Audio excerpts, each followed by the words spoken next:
700 içinden 500'ü фондко деп кетет, 200'ü тамакка деп кетет.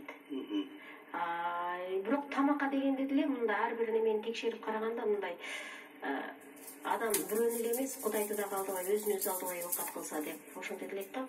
Себеби дегенде 1-класстан 4-класска чейинки балдар айтышат да, биз эч кандай этти көргөн жокпуз депчи.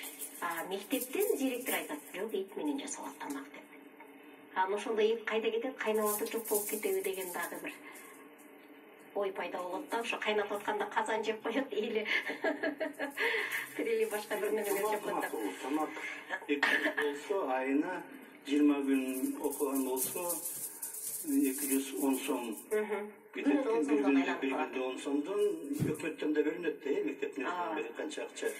Ошол акчага жакшы тамак бала үчүн табыштыруу кыйын го. Но бирок баары бир тамак жакшы болуш керек да, сапаты. Бул жерде мындай неме болуп калат.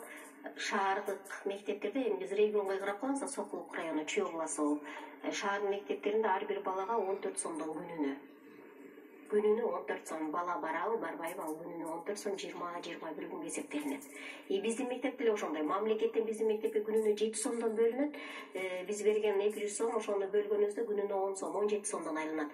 Ал бала барабы, барбайбы, тамакты ичеби, ичпейби, жок. Ошол алыныш керек. Эгерде балаң бир айда 2 жолу же 3 жолу эле барып, калган убакта барбай же ооруп бир нерсе болуп калса, жок, сен ага неме эмессиң.